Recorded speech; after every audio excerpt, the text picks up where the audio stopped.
I'm Myra. Hey, I'm Joey. I'm Kyle. I'm Seth, and this is the Big Brain Time Debate Podcast. We are the Big Brain Boys, and we are here to discuss something that requires a pretty large brain, as it is going to be a huge moral question in this world going forward. Should we live in virtual reality? I say, No. sure, why not? Absolutely. No. I have to go no. Who wants to lead? How about the yesers go first? Okay. Why do you want to impede progress? Who said I'm impeding progress? If I want to live as a dragon, then I should be able to live as a dragon all the time. You can just go to Dragon Tales. You can do the same Hold thing. on.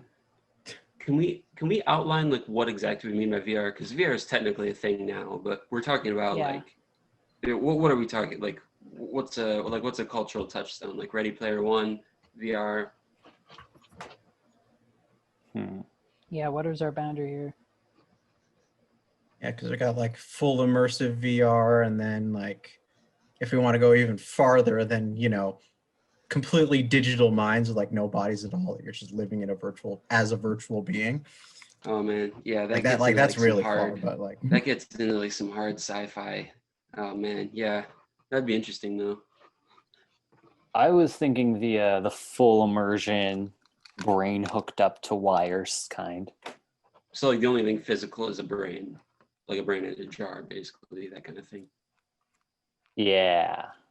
Okay. All right. Okay. All right. Okay. I say no still, but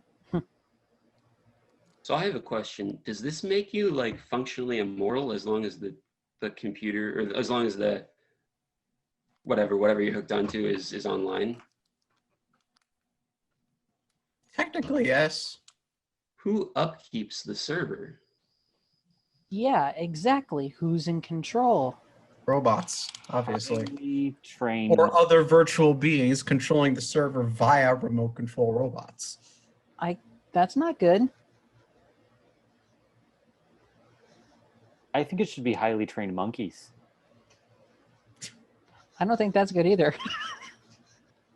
I trust So them. what I you're talk- saying is I'm giving up my consent to live in this world. I mean, technically I can be anything, do anything, but it's all controlled by either robot via, Skynet, Ultron, or a bunch of trained monkeys probably running on hamster wheels and eating bananas. I do not give my consent to that. Not will of the people. There's nothing. No, it's bad. And you Stop see, it. it doesn't necessarily have to be AI controlled robots. It can be human controlled robots, but those humans are already hooked up into the virtual reality system. They not good. just, have their own little virtual world where they can control the real robots in order to maintain the servers. That's not good. That's not good. They're no still election. people, technically, if we're, still technically calling virtual people, but This is exactly what George Orwell warned us about. How don't you Yeah, understand? it's People are already constantly watching us. Yeah, but no, this is the next step. Next step, Seth. The first step is being on a podcast. We might get 16 views on this. You're being watched. don't get my hopes up, Seth. I mean, if we also want to add each of our, respective FBI agents constantly keeping tabs on us. Right. Yeah, it's like 8 actually. Mine and I have fun times. You have 8, Joey? No, collectively there's 4 of us. Oh, okay. I was like, what have you been doing? Having a party. If everyone was in VR, wouldn't that make it so much easier for whoever's running the VR to control everyone else's way of life? I mean, that's already a thing, but like it would make it so much more easier to just like have your whole fabric of reality controlled by someone else. There'd That be is no- kind of like an Orwellian Yeah. thing, like Kyle was saying. That's Yeah. kind of frightening. See, that's when you just need to upload a good antivirus and turn on the VPN. No. So you are essentially... Just got to keep people out. So you're saying a VPN, like virtual personal network. So you're thinking that we'll have a pretty decent amount of control within this computer world. Essentially, yes. Okay. I was picturing it just be like Club Penguin. Like Disney just kind of owns everything and everyone's running around throwing snowballs. See, that's not good. I mean, Yeah, if that is it, I don't want to Disney's give my owning soul over to everything. the mouse. See, that's even worse. That was my question. Like, who is like not viruses, but like who's running the database or whatever? It's And what actually happens when I get Microsoft. an ad? Your whole life will be You have to ads. participate in the ad. It's like one of those like really bad like mobile puzzle game things, except they like it's gonna actually make you do it. It you know like what I mean? throws you in the ad and you have to play it. And it's like, what am I doing? Yeah, it's gonna be rough. Yeah. So I think the reason Disney would develop this in the first place is in order to find a proper home for Walt Disney's frozen head. I assume he'll be our overlord.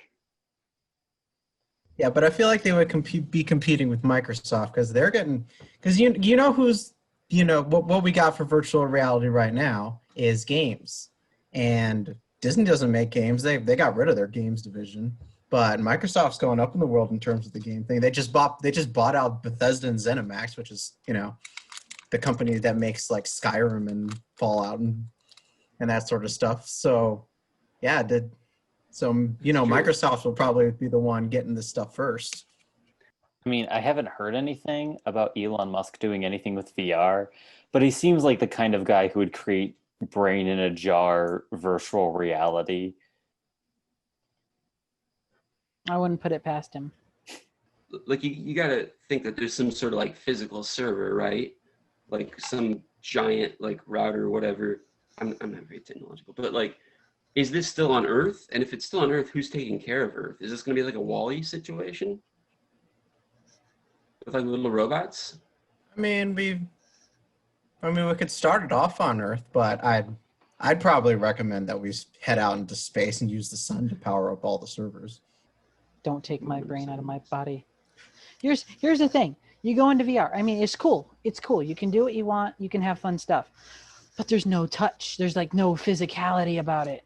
You can't feel. That's the whole thing about, just hooking it up directly to your brain is that it can, stimulate all the nerve senses to make it, seem like everything's real. You have Matrix food style. in the virtual world. You won't be able to tell the difference because of, how good and immersive it is.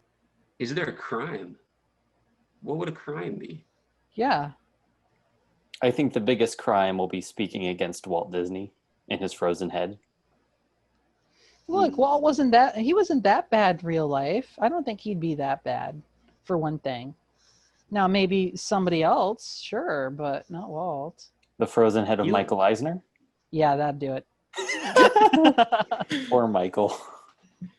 Just be an ongoing war between Walt Disney and Michael Eisner. That'd actually be hilarious. I would pay to see that as a film. Or the death penalty would just be like ejecting you from the server. And then what are you? You're in space. You were not the imposter. You get a hard ban. That's the new gallows. You are not the imposter as you float in space. Yeah, exactly. Your punishment is eternal lag. Okay, so do the pro VR people have any other like points that would make us maybe change our opinions? Y'all can't stop the robot uprising. It's coming whether you like it or not, so you might as well join it. I can stop it. I can fight it. I may not be able to punch through adamantium armor, but I can do it. I can try. There is no stopping Lord Skynet. I'm sorry. Oh no. I'm gonna be honest. I've kept up the VR shtick. I'm throwing it out the door. You're on your own, Ira. Okay, thanks a lot. You're welcome. You know what? Y'all can Throw just 'em under live the your bus. tiny little lives while I live immortally in my in whatever world I want. I feel like an ad block would be like the holy grail of VR. That's what everyone's fighting in the real life version of Ready Player One. Just an ad block. Ad block.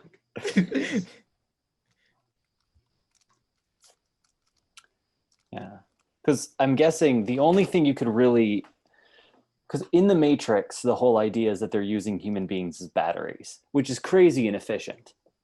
But they might be good as computing power.